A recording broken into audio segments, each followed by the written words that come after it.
অন্যায়ের প্রতিবাদ মানুষ করবেই, এটা তার সহজাত অধিকার।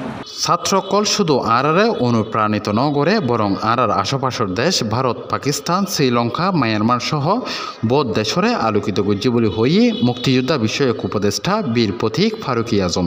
আমরা শুধু এই ছাত্ররা আমাদের ইন্সপায়ার করে নাই, আমাদের আশেপাশে পাকিস্তান, ইন্ডিয়া সব জায়গায় আলোকিত করে দিচ্ছে, প্রত্যেকটা জায়গায় আলোকিত হয়েছে। এটা একটা বড় ধরনের সুযোগ।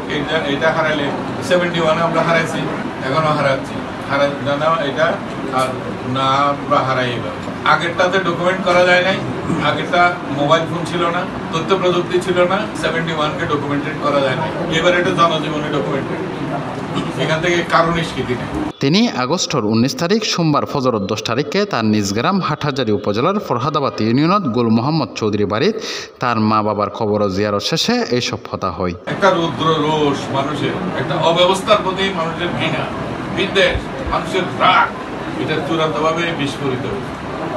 এটাকে সম্মান করতে হবে। বুক চিতায় গুলির সামনে কখন মানুষ নিরুপায় হয়ে যাবে। এই সময় উপস্থিত আছেন চট্টগ্রাম জেলা প্রশাসক আবুল বাশার মোহাম্মদ ফখরুজ্জামান, অতিরিক্ত police super Shoaib Ahmed, UNO Moshiuzzaman, upazila সহকারী কমিশনার ভূমি মেহনাজ সাপরিন, মডেল থানার ওসি মনিরুজ্জামান, সেনাবাহিনীর ওয়ারেন্ট অফিসার মানিক, উপজেলা প্রকৌশলী জয়শ্রী দে, পিআইইউ নিয়াজ মুর্শেদ, উপদেষ্টার ছোট ভাই সাইদি আজম সেলিম, রাশেদি আজম, ফুরকানি আজম বাপ্পু ও ফাজবুন, ধলই ইউনিয়ন পরিষদের চেয়ারম্যান আবুল মনসুর, বীর মুক্তিযোদ্ধা মোহাম্মদ ইসমাইল হোসেন, বীর মুক্তিযোদ্ধা মোহাম্মদ ফয়েজ আহমেদ, রুখন, উমর ফারুক চৌধুরী সহ বিভিন্ন গণ্যমান্য ব্যক্তিবর্গ কল এ সমত উপস্থিত আছিল। আমি আমার হাজবেন্ডকে দিয়ে দিলাম দেশের কাজ করার জন্য, আমার কাছে দরকার নাই, শেষ বয়সে দিয়ে দিলাম। খুশি হয়েছি, আমার বাবাই এই পথটা পেয়েছে, আল্লাহ রহমত করছে, আমার মা বাবার দোয়া ছিল, আমার ভাইয়ের প্রতি আমরা অনেক খুশি। আজকে যুদ্ধ 56 বছর পর আমার ভাইয়ের সফলতা আল্লাহ আমাদেরকে দেখা নিয়ে যাচ্ছে, আমার মা বাবা তো দেখে যাইতে পারলো না। পড়াবো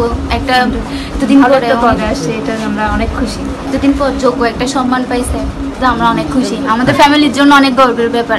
এর মধ্যে আমাদের বাড়ির বড় ভাই একজন, যার জন্য বেশি আমরা আনন্দিত হচ্ছি, কারণ আমাদের বাড়ি থেকে একজন রাষ্ট্র পরিচালনার দায়িত্ব পেয়েছে।